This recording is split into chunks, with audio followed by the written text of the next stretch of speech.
Hello everyone, how are you all doing. तो अभी हम लोग बात करने वाले हैं आईआईआर फ़िल्टर के डिज़ाइन के बारे में। इससे पहले हमने डिस्कस किया था रियलाइजेशन के बारे में। तो जब भी हम लोग आईआईआर फ़िल्टर की डिज़ाइन कंसिडर करते हैं, हमने डिस्कस किया था रियलाइजेशन में हमने स्टेबिलिटी क्राइटेरिया के बारे में नहीं बात की थी। मगर यहाँ पर हम लोग बेसिकली डिज़ाइन में हम लोग बात करते हैं स्टेबिलिटी क्राइटेरिया के बारे में। भी स्टेबिलिटी क्राइटेरिया क्या होता है इसके बारे में भी मैं आपको बताऊँगा, पॉइंट टू पॉइंट बताऊँगा, बैक टू बैक बताऊँगा। तो सबसे पहला हमें पता होना चाहिए आईआईआर फ़िल्टर का मतलब क्या होता है। फ़िल्टर जिसका इम्पल्स रिस्पॉन्स आपको इनफाइनाइट मिले, ऐसा जो फ़िल्टर होता है इसको हम लोग बेसिकली बोलते हैं आईआईआर फ़िल्टर। आईआईआर का जो फुल फॉर्म होता है वो होता है इनफाइनाइट इम्पल्स रिस्पॉन्स। तो फ़िल्टर जिसके इम्पल्स रिस्पॉन्स की वैल्यू इनफाइनाइट हो, तो ऐसा जो फ़िल्टर होता है इसको हम लोग बेसिकली बोलते हैं ऐसा जो फ़िल्टर होता है इसको हम लोग बेसिकली बोलते हैं आईआईआर फ़िल्टर। तो यहाँ पर मैंने लिखा हूँ value of impulse response goes up to infinity. अगर इम्पल्स रिस्पॉन्स की वैल्यू अगर इन्फिनिटी तक के जाती है तो जो फ़िल्टर होता है उसको हम लोग बेसिकली बोलते हैं इनफाइनाइट इम्पल्स रिस्पॉन्स फ़िल्टर। यहाँ पर आप देखो, we can do realization of IIR filter we can do realization of IIR filter because it comes under the category of causal system and due to impulse response existing for T greater than zero. हमने discuss किया है कि जो IIR filter होता है उसका जो impulse response होता है वो टी ग्रेटर दैन ज़ीरो के लिए एग्जिस्ट करता है। और जो इम्पल्स रिस्पॉन्स होता है हमने डिस्कस किया था, इम्पल्स रिस्पॉन्स की जो वैल्यू होगी वो ज़ीरो के कंपैरिजन में ज़्यादा होगी, इन्फिनिटी तक के जाएंगी। इनफाइनाइट इम्पल्स रिस्पॉन्स के केस में जो इम्पल्स रिस्पॉन्स की जो वैल्यू होती है वो ज़ीरो के कंपैरिजन में ज़्यादा होती है और इन्फिनिटी तक के जाती है। ज़ीरो से इन्फिनिटी तक का एग्जिस्टेंस रेंज होता है इम्पल्स रिस्पॉन्स का। हैंस आपकी जो इम्पल्स रिस्पॉन्स है वो क्या इंडिकेट कर रही है, कॉशल सिस्टम इंडिकेट कर रही है। तो जो इम्पल्स रिस्पॉन्स होती है आईआईआर फ़िल्टर के केस में वो टी ग्रेटर दैन ज़ीरो के लिए एग्जिस्ट करती है, जिसके वजह से कॉशल सिस्टम के कैटेगरी में आ जाती है। आपका जो सिस्टम है वो कॉशल सिस्टम के कैटेगरी में आ जाता है क्योंकि impulse response T greater than zero के लिए एग्जिस्ट कर रहा है। और यही रीज़न की वजह से हम लोग रियलाइजेशन कंसिडर कर पाते हैं आईआईआर फ़िल्टर का। तो यहाँ पर आप देखो, जैसे कि हमने डिस्कस किया, जो फ़िल्टर है उसे हमें डिज़ाइन करना है। बेसिकली कौन सा फ़िल्टर डिज़ाइन करना है, आईआईआर फ़िल्टर डिज़ाइन करना है, डिजिटल फ़िल्टर हमें डिज़ाइन करना है। तो बेसिकली जो फ़िल्टर हम लोग जो डिज़ाइन करेंगे, हमें बहुत हद तक के पता है कि हमारे पास दो डोमेन होते हैं। एक जो डोमेन होता है वो एनालॉग डोमेन होता है और दूसरा जो डोमेन होता है वो हमारे पास डिजिटल डोमेन होता है। तो यहाँ पर आप देखो हमारे पास दो डोमेन है, एनालॉग डोमेन और दूसरा डिजिटल डोमेन। तो हम लोग जो फ़िल्टर जो डिज़ाइन करेंगे वो एनालॉग फ़िल्टर डिज़ाइन करेंगे, एनालॉग डोमेन में डिज़ाइन करेंगे। हम लोग जो फ़िल्टर जो डिज़ाइन करेंगे, हमें डिजिटल फ़िल्टर डिज़ाइन करना है, राइट। तो पहला हम लोग जो फ़िल्टर जो डिज़ाइन करेंगे वो कौन सा फ़िल्टर रहेगा, वो एनालॉग फ़िल्टर रहेगा। फिर उसके बाद जो एनालॉग फ़िल्टर होगा उसको हम लोग डिजिटल फ़िल्टर में कन्वर्ट कर लेंगे। कन्वर्जन के बाद हमें जो फ़िल्टर जो मिलेगा वो कौन सा फ़िल्टर मिलेगा, डिजिटल फ़िल्टर मिलेगा। तो यहाँ पर आप देखो, we will design filter in analog and convert it into digital. हम लोग डिज़ाइन करेंगे फ़िल्टर एनालॉग में और उसको हम लोग डिजिटल में कन्वर्ट कर लेंगे। और कन्वर्जन के बाद हमें कौन सा फ़िल्टर मिल जाएगा, डिजिटल फ़िल्टर मिल जाएगा। यहाँ पर एनालॉग फ़िल्टर को हम लोग बनाएंगे एनालॉग डोमेन में, फिर उसको हम लोग कन्वर्ट कर लेंगे तो हमें कौन सा फ़िल्टर मिल जाएगा, डिजिटल फ़िल्टर मिल जाएगा। ये हम लोग तभी कर सकते अगर स्टेबिलिटी का क्राइटेरिया अगर सेटिस्फाई होता है तो। अगर स्टेबिलिटी का, यहाँ पर मैंने लिखा हूँ only if stability criteria is satisfy. अगर स्टेबिलिटी का क्राइटेरिया अगर सेटिस्फाई नहीं होता है तो आप फ़िल्टर को डिज़ाइन नहीं कर पाओगे। फ़िल्टर को डिज़ाइन करना है मतलब अल्टीमेटली आपको ट्रांसफ़र फंक्शन ऑब्टेन करना होगा। कुछ एग्जांपल्स हम लोग आगे कंसिडर करेंगे, आपका कॉन्सेप्ट क्लियर हो जाएगा। तो यहाँ पर जैसे कि मैंने बोला, जो फ़िल्टर होगा उसको हम लोग कौन से डोमेन में डिज़ाइन करने वाले हैं, एनालॉग डोमेन में डिज़ाइन करेंगे। कन्वर्ट कर देंगे उसको हम लोग, कन्वर्जन के बाद कन्वर्ट कर देंगे डिजिटल में, तो हमें कन्वर्जन के बाद कौन सा फ़िल्टर मिल जाएगा, हमें डिजिटल फ़िल्टर मिल जाएगा। हम लोग ऐसा तभी कर पाएंगे जब स्टेबिलिटी का क्राइटेरिया सेटिस्फाई होगा। अभी स्टेबिलिटी का क्राइटेरिया क्या होता है, यहाँ पर आप देखो, स्टेबिलिटी का क्राइटेरिया समझने से पहले आपको जो लैप्लास ट्रांसफॉर्म और जो जेड ट्रांसफॉर्म मैं आप लोगों को एक्सप्लेन क्यों, उसके बारे में आपको बहुत अच्छी तरीके से पता होना चाहिए। अगर नहीं भी पता है तो आपको सिर्फ एस प्लेन के बारे में और जेड प्लेन और यूनिट सर्कल के बारे में पता होना चाहिए। तो हमें पता है जो लैप्लास ट्रांसफॉर्म होता है उसको हम लोग कौन से प्लेन पर इवेल्युएट करते हैं, एस प्लेन पर इवेल्युएट करते हैं, जिसको हम लोग बेसिकली बोलते हैं कॉम्प्लेक्स फ्रीक्वेंसी प्लेन। तो यहाँ पर हमने वाई एक्सिस कंसिडर कर लिया जो कि जे ओमेगा एक्सिस, और यहाँ पर ये एक्स एक्सिस जो कि है सिग्मा एक्सिस, ये हम लोग कंसिडर करते हैं लैप्लास ट्रांसफॉर्म में। यहाँ पर हमें जो प्लेन जो मिल रही है इसको हम लोग बेसिकली बोलते हैं एस प्लेन, जिसको आप बोल सकते हो कॉम्प्लेक्स फ्रीक्वेंसी प्लेन। तो एनालॉग डोमेन में आप कंसिडर करने वाले हो complex frequency plane, S plane. जैसे कि हमने डिस्कस किया था, जो फिल्टर होगा उसको हम लोग डिज़ाइन करेंगे एनालॉग, फिर उसको हम लोग डिजिटल में कन्वर्ट कर लेंगे। तो यहाँ पर आपको एनालॉग डोमेन और डिजिटल डोमेन कंसिडर करना होगा। तो एनालॉग डोमेन और डिजिटल डोमेन, एनालॉग डोमेन में एनालॉग फ़िल्टर बनाएंगे आप, हम लोग डिज़ाइन करेंगे, फिर फिर उसको हम लोग कन्वर्ट कर देंगे, कन्वर्जन के बाद डिजिटल डोमेन में आपको डिजिटल फ़िल्टर मिल जाएगा। मतलब आप फ़िल्टर बना रहे हो एनालॉग डोमेन में, मगर फ़िल्टर आपको मिल रहा है डिजिटल डोमेन में। बेसिकली हम लोग यहाँ पर क्या करेंगे, मैपिंग करने वाले एस प्लेन से जेड प्लेन में। एस प्लेन से जेड प्लेन में मैपिंग करने वाले मतलब जो फ़िल्टर होगा आप उसको डिज़ाइन करोगे एनालॉग डोमेन में। एस प्लेन में आप फ़िल्टर को डिज़ाइन करोगे, मगर जेड प्लेन में आपको फ़िल्टर बन के मिलेगा। तो आप मैपिंग करने वाले हो एस प्लेन से जेड प्लेन में। तो ये मैपिंग आप तभी कर सकते हो, या फिर आप बोल सकते हो फ़िल्टर तभी आप डिज़ाइन कर सकते हो जब स्टेबिलिटी का क्राइटेरिया सेटिस्फाई हो। तो मैं आप लोगों को बता रहा हूँ स्टेबिलिटी का क्राइटेरिया क्या होता है। यहाँ पर ये वाली जो एक्सिस होती है इसको हम लोग बेसिकली बोलते हैं इमेजनरी एक्सिस। जी ओमेगा एक्सिस इमेजनरी एक्सिस हम लोग बोलते हैं। और यहाँ पर हमने कंसिडर कर लिया ये है जेड प्लेन। यहाँ पर ये जेड प्लेन हमने डिस्कस किया था जेड ट्रांसफॉर्म में। यहाँ पर ये इमेजनरी ऑफ जेड, और यहाँ पर हमने कंसिडर कर लिया रियल ऑफ जेड, और यहाँ पर हमने कंसिडर कर लिया यूनिट सर्कल। ये सभी के बारे में हमने पढ़ा है जेड ट्रांसफॉर्म में। यूनिट सर्कल ऐसा सर्कल होता है जिसका जो रेडियस होता है वो क्या होता है, वो 1 होता है। तो यहाँ पर हमने यूनिट सर्कल कंसिडर कर लिया। तो स्टेबिलिटी का क्राइटेरिया आपको ये बोलता है कि यहाँ पर ये जो एस प्लेन का जो लेफ्ट हाफ है, सबसे पहला यहाँ पर ये एस प्लेन में ये जो इमेजनरी एक्सिस आपको जो दिखाई दे रही है वो क्या होना चाहिए, वो ये यूनिट सर्कल का सरकमफेरेंस होना चाहिए। पहला क्राइटेरिया, ये जो इमेजनरी एक्सिस है वो ये यूनिट सर्कल का क्या होना चाहिए, सरकमफेरेंस होना चाहिए। तो condition of stability J omega axis must be the circumference of unit circle. जो जी ओमेगा एक्सिस है वो यूनिट सर्कल का क्या होना चाहिए, सरकमफेरेंस होना चाहिए। पहली कंडीशन स्टेबिलिटी की। दूसरी, यहाँ पर आप देखो, यहाँ पर ये जो आपको लेफ्ट हाफ में आपको जो रीजन जो दिखाई दे रहा है, ये जो रीजन है वो कहाँ पर आना चाहिए, मतलब ये जो लेफ्ट हाफ में आपको ये जो लाइन जो दिखाई दे रही है ये कहाँ पर आना चाहिए, या फिर सिंपल वर्ड में जो लेफ्ट हाफ में आपको जो रीजन जो दिखाई दे रहा है वो कहाँ पर आना चाहिए, यूनिट सर्कल के अंदर आना चाहिए।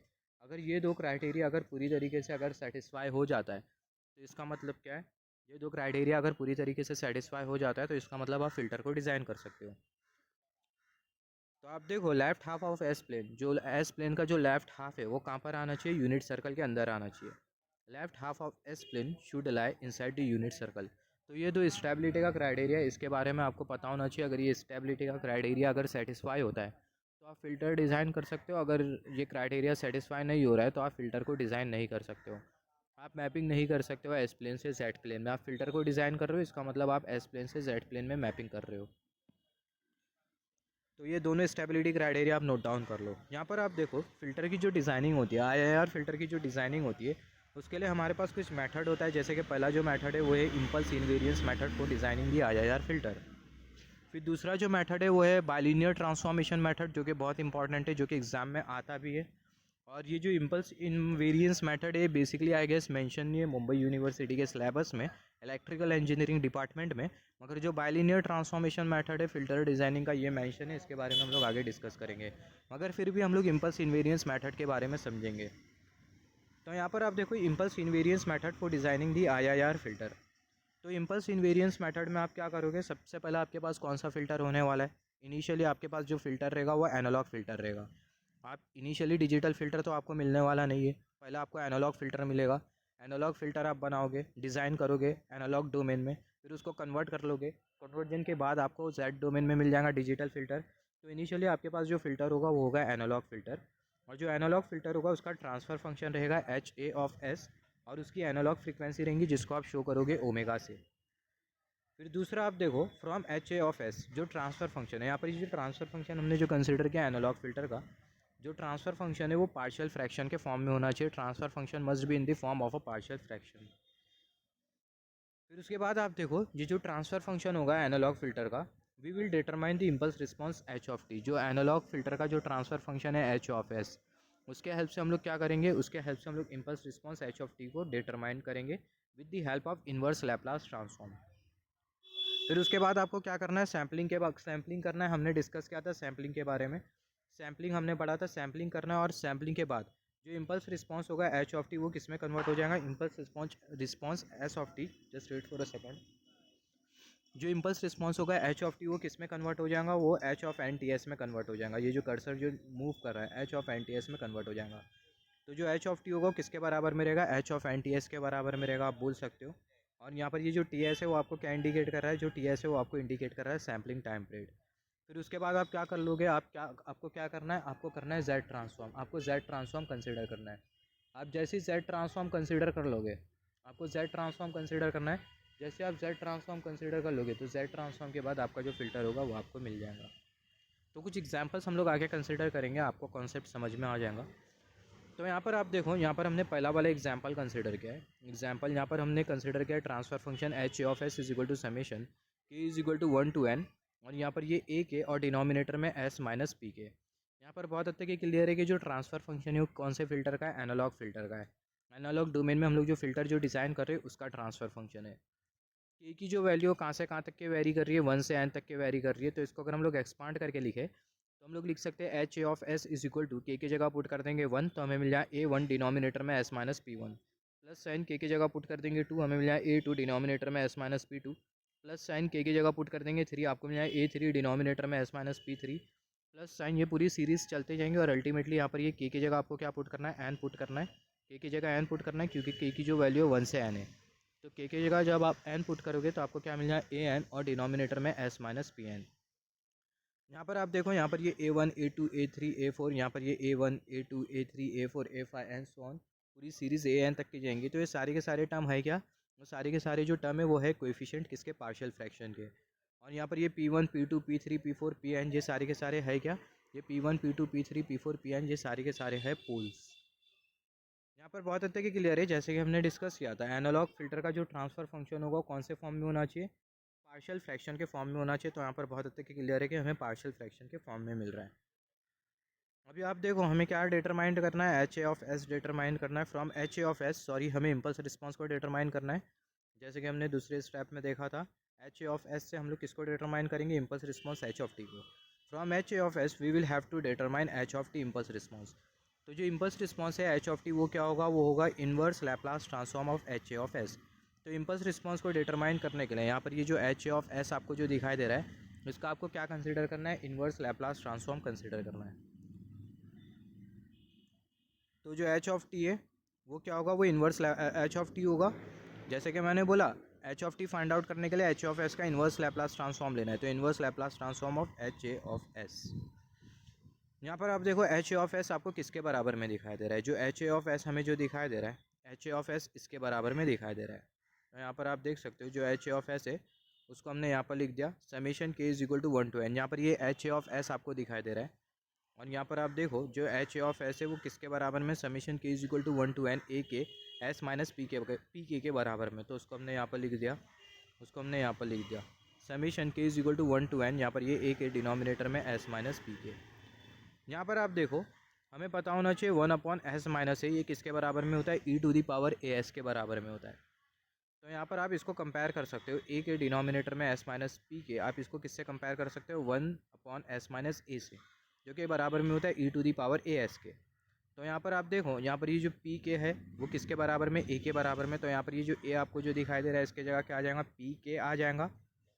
तो आपको क्या मिल जाएगा, ये जो ए के उसको हमने एज इट इज़ लिखा और यहाँ पर ये जो ए के है उसको हमने एज इट इज़ लिखा। फिर उसके बाद ये जो ई है उसको हमने यहाँ पर लिखा, ए की जगह क्या आ जाएगा, पी के आ जाएगा। तो यहाँ पर हमने पी के कंसिडर कर लिया और यहाँ पर हमने कंसिडर कर लिया टी।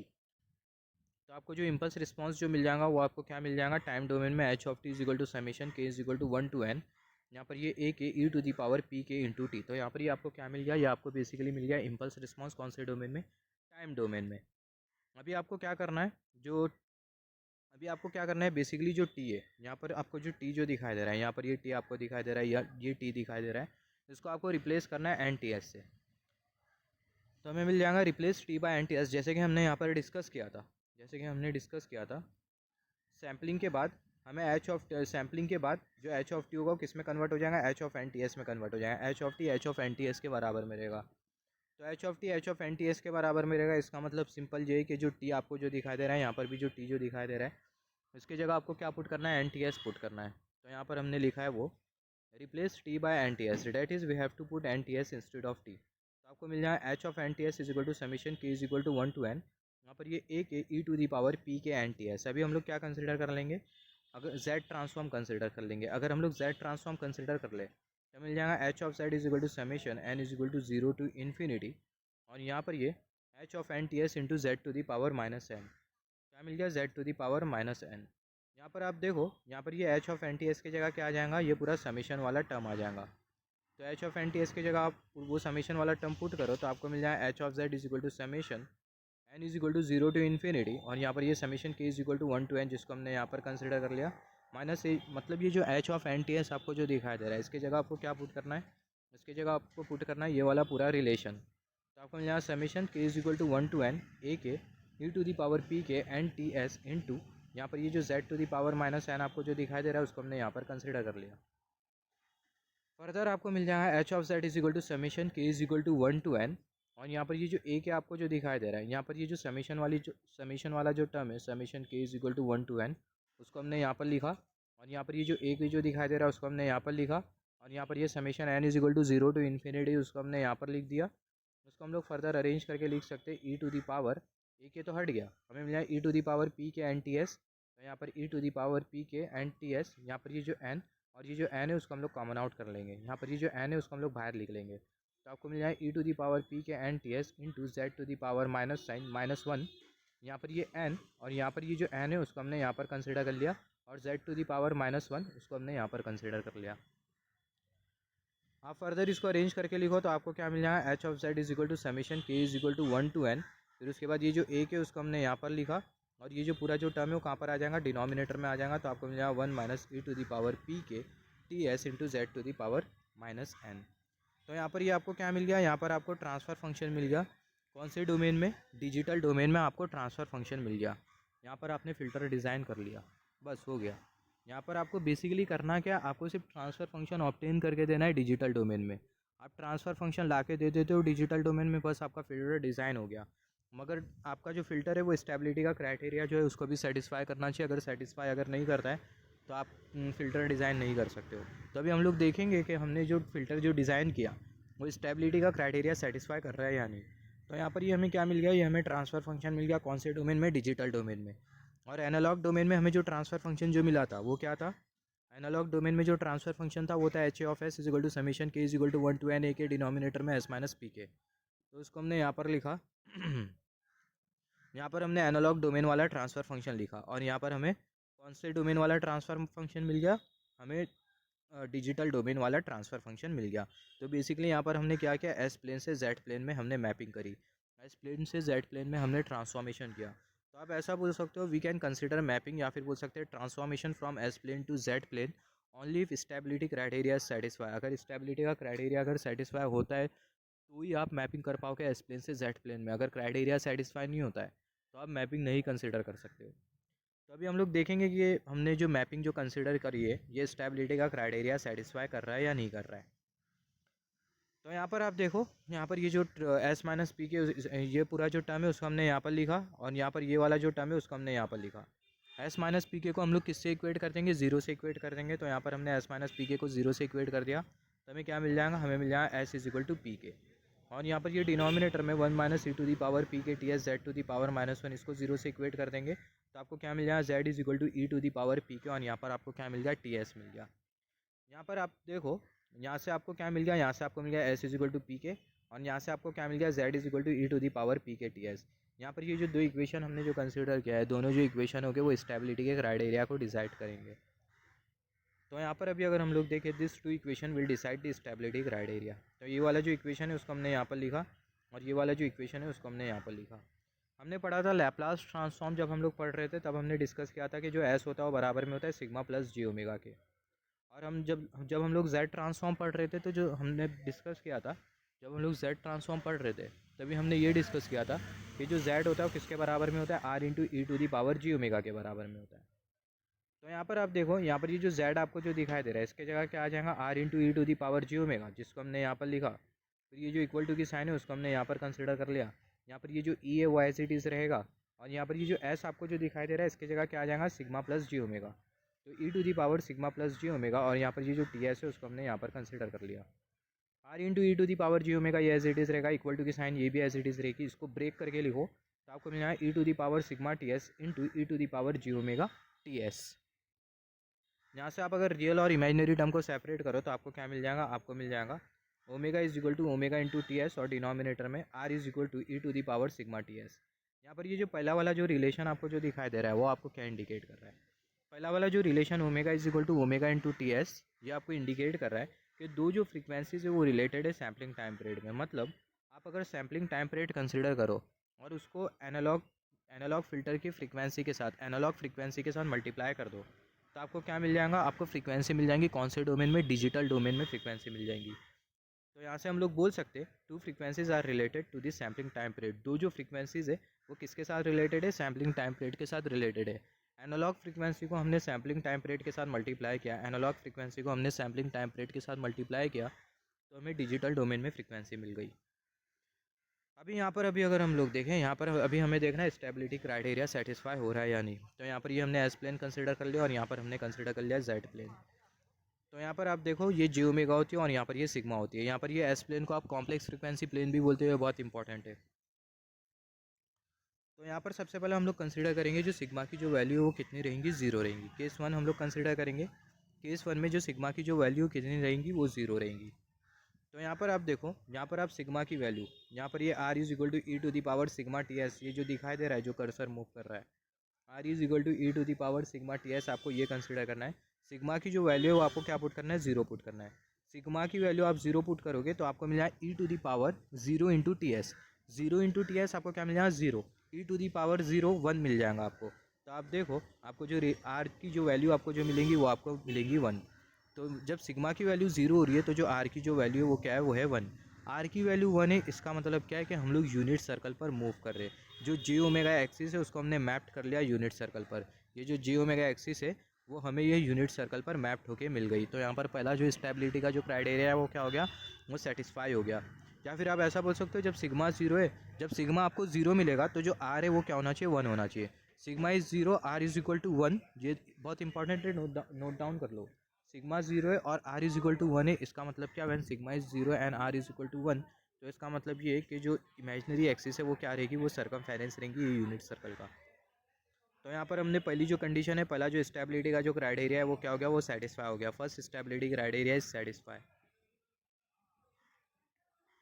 सिमिलरली यहाँ पर अभी हमें देखना है दूसरा स्टेबिलिटी क्राइटेरिया सेटिस्फाई होता है यानी। तो दूसरे केस में, पहले वाले केस में हमने क्या कंसिडर किया था, सिग्मा की जो वैल्यू उसको हमने जीरो कंसिडर किया था। अभी जो सिग्मा की जो वैल्यू है उसको हम लोग लेज़र कंसिडर करेंगे जीरो के कंपैरिजन में। तो जो सिग्मा है वो लेज़र है जीरो के कंपैरिजन में।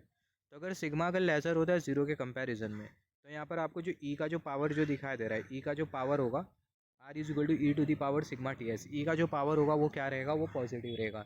ई का पावर पॉजिटिव रहेगा, इसका मतलब क्या है कि आपको क्या मिल जाएगा, आर की जो वैल्यू आपको जो मिलेगी वो मिलेंगी one upon e to the power some positive term, और यहाँ से आपको जो आर की जो वैल्यू होगी वो मिलेंगी zero greater than r, r zero lesser than r lesser than one. इसका मतलब जब सिग्मा की वैल्यू, यहाँ पर आप मेन पॉइंट नोटिस करो, मैथमेटिकल टर्म पर इतना फोकस मत करो।